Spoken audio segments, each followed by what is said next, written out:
सभी प्रबुद्धजनों को मेरा नमस्कार। तो थोड़ा सा संक्षेप में अपना परिचय मैं आप सभी को दे देती हूँ। मेरा नाम है स्मृति, पढ़ना पढ़ाना है मेरी वृत्ति, लेकर आई हूँ मैं अपनी काव्य कृति। मुझे पसंद है अपनी भाषा और अपनी संस्कृति। धन्यवाद। अभी बस एक शब्द कहना चाहूंगी कि सभी के सभी इतने धुरंधर थे कि मुझे ये लग रहा था एक ब्लॉकबस्टर के बाद जो मूवी आती है, रिलीज होती है, उसको कोई देखेगा कि सुनेगा। तो वही सब मेरे हालात है, लेकिन मैं आशा करती हूँ आप सभी को मेरी कविता पसंद आएगी। धन्यवाद। तो मेरी कविता का जो शीर्षक है वो है लड़की औरत बेटी का घर। आप कहीं पे भी देखेंगे तो आप ये जरूर देखेंगे कि हमारी जो मम्मी है, माता जी, चाचियाएं जो भी है, उन्होंने बचपन से लेके अब तक, बल्कि मैं अपनी भी बात करूं तो बचपन से लेके अब तक काम कर रही हूँ, अपने घर बदल रही हूँ, ठीक है, और हर घर को, हर मकान को अपना घर समझ रही हूँ, हर रिश्तों के साथ घर बदल रही हूँ। और फिर भी एक जो महिला है वो लास्ट तक ये नहीं समझ पाती कि उसका खुद का घर कौन सा। तो उसी पर ही मैंने एक छोटी सी कविता लिखी है। हाँ जी। आशा करती हूँ सभी महिलाओं का अपना खुद का घर हो। हाँ जी, तो स्टार्ट करती हूँ अपनी कविता। लड़की औरत बेटी का घर। जब अपने पिता के मैं घर थी, जब अपने पिता के मैं घर थी, हर कोने को घर के सजाया मैंने। फर्श पे रोज पोछा लगा के, फर्श पे रोज पोछा लगा के आईने सा चमकाया मैंने। अपने माता पिता की मेहनत का वो घर, अपने माता पिता की मेहनत का वो घर, उस पर बहुत गर्व किया मैंने। उस घर से जुदा हो जाऊंगी ये कभी सोचा नहीं था मैंने।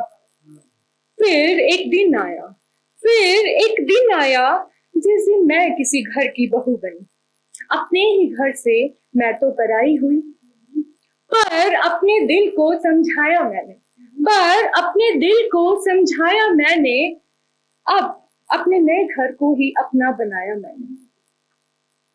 पर अब ये आलम था, किसी को मेरा घर सजाना पसंद ही नहीं था। अब ये आलम था, किसी को मेरा घर सजाना पसंद ही नहीं था। समझ में ये आया कि ये भी तो मेरा घर ही नहीं था। अब सोचा खुद का मकान बनाना, अब सोचा खुद का मकान बनाना, हर एक कोने को करीने से सजाकर उस मकान को अपना घर बनाना। अपना घर सोचकर अब मैं इतराई, अपना घर सोचकर अब मैं इतराई। सोचा जिम्मेदारियों से मुक्ति पाई। कुछ सालों में बच्चे बड़े हो गए, कुछ सालों में बच्चे बड़े हो गए। अब उनके खुद के घर के सपने खड़े हो गए, अब उनके खुद के घर के सपने खड़े हो गए। मेरे सजे हुए घर को अब वो सजाने लगे, मेरे सजे हुए घर को अब वो सजाने लगे। मेरी लाई हुई छोटी छोटी चीजों को वो वहां से हटाने लगे, मेरी लाई छोटी छोटी चीजों को वो वहां से हटाने लगे। अब घर जो मेरा था वो मेरा था ही नहीं, अब जो घर मेरा था वो मेरा था ही नहीं। उसके द्वार पर मेरा कोई नाम ही नहीं। उस घर में रहना मेरे अपनों का रहम था, उस घर में रहना मेरे अपनों का रहम था। क्या मेरा अपना घर मेरा कोरा वहम था? क्या मेरा अपना घर मेरा कोरा वहम था? अब जैसे आपने इश्क की बात की तो मैं भी रहना सकी, मैं भी एक पोएम छोटी सी आपको सुनाना चाहूंगी। तुम्हारा खत, कि कैसे एक प्रेसी अपने प्रेमी के खत का इंतजार कर रही है और वो अपने ख्वाब में अपना नया रिश्ता बनाने के जो ख्वाब देख रही है, वो उन ख्वाबों को सजा रही है। और वो जो खत है, वो खत उसके लिए क्या, जो उसकी अपेक्षाएं थी, क्या वो उस पर खरा उतरा, और वो खत क्या लाया है उसके लिए, वही मैं आपको सुनाना चाहूंगी। तो शीर्षक है तुम्हारा खत। तुम्हारे खत का इंतजार हमें इस कदर था, तुम्हारे खत का इंतजार हमें इस कदर था। मेरे इश्क का जुनून कहो या मेरे हिस्से का सब्र था, मेरे इश्क का जुनून कहो या मेरे हिस्से का सब्र था। उस खत का इंतजार हमें उन शब्दों के लिए भी था, उस खत का इंतजार हमें उन शब्दों के लिए भी था जो सिर्फ मेरे लिए ही गढ़े हुए थे। उन शब्दों का अर्थ जानने के लिए, उन शब्दों का अर्थ जानने के लिए हम स्वयं तृष्णा में पड़े हुए थे। एक दिन जब खत आया, ऐसा कुछ वो तोहफा लाया। जीना है या अब मरना है हमें, जीना है या अब मरना है हमें, कुछ भी हमको समझ ना आया। तुम ताउम्र मेरे हो ना सकोगे, तुम ताउम्र मेरे हो ना सकोगे, तुम्हारे अपनों का ये फरमान लाया। अब की बार उस खत में वो पहली सी महक ना थी, अब की बार उस खत में वो पहली सी महक ना थी, मुझसे जुदा हो जाने की दिल में कोई कसक ना थी। अब तो सिर्फ यादों में बसी है चाहते तुम्हारी, अब तो यादों में बसी है बस चाहते तुम्हारी, पिंजरे में कैद हो गई है राहतें हमारी। तुम दूर होकर भी खतों में तो पास थे, तुम दूर होकर भी खतों में तो पास थे, रूह को सुकून देते प्यारे से एहसास तो थे। अब तो ना खत है तुम्हारे ना ही तुम, अब तो ना खत है तुम्हारे ना ही तुम, गमों की दुनिया में हम हो गए हैं गुम। सोचती हूँ वो खत क्या लाया मेरे लिए, सोचती हूँ वो खत क्या लाया मेरे लिए, तुम्हारी याद, अनसुलझे अरमान, अधूरे ख्वाब या दर्द का एहसास। ये तो अब उस इंतजार से भी भारी है, दिखाता हर पल मुझे मेरी लाचारी है। अब की बार ये खत न आया मुझको रास, अब की बार ये खत न आया मुझको रास, क्यों ही रखी मैंने तुमसे ये आस, क्यों ही रखी मैंने तुमसे ये आस। धन्यवाद।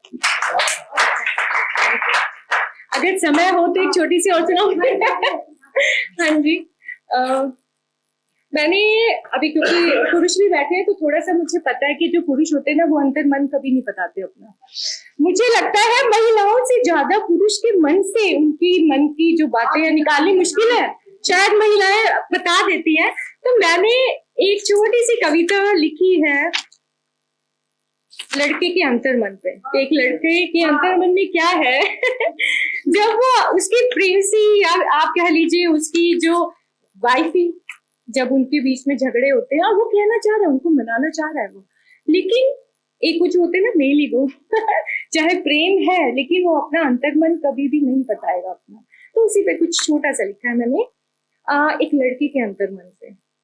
तुमने कहा था तुम आओगी मेरे घर तो मेरे छोटे से आशियाने को स्वर्ग बना दोगी, तुमने कहा था तुम आओगी मेरे घर तो मेरे छोटे से आशियाने को स्वर्ग बना दोगी, पर तुम आई अपेक्षाओं का गट्ठर लेकर।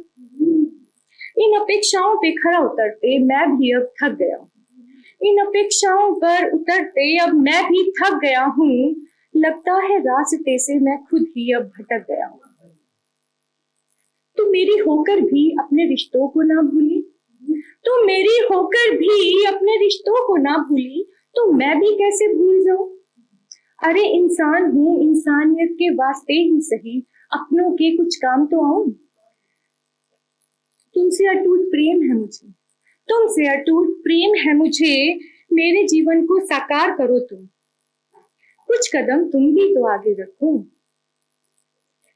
आगे मैं भी अपने हाथ बढ़ाऊं, कंधे से कंधा मिलाकर साथ चले हम, अपने सपनों का एक महल सजाऊं। मैंने भी कहा था तुम्हें रानी बना के रखूंगा, मैंने भी कहा था तुम्हें रानी बना के रखूंगा, मुझे तुम इतना संबल तो दो, जब सब मुड़ के देखें तो सबको लगे ऐसी सबकी किस्मत हो। दोनों के सपनों को साकार न कर जाऊं, दोनों के सपनों को साकार न कर जाऊं, रिश्ता अपना ता उम्र रहे महकता, तुम्हारी जुल्फों में रोज मैं गजरा लगाऊं। कुछ मोहल्लत तो दे दो मुझे तुम, कुछ मोहल्लत तो दे दो मुझे तुम, बातें बहुत सी हैं तुम्हें क्या क्या बताऊं, बातें बहुत सी हैं तुम्हें क्या क्या बताऊं। धन्यवाद।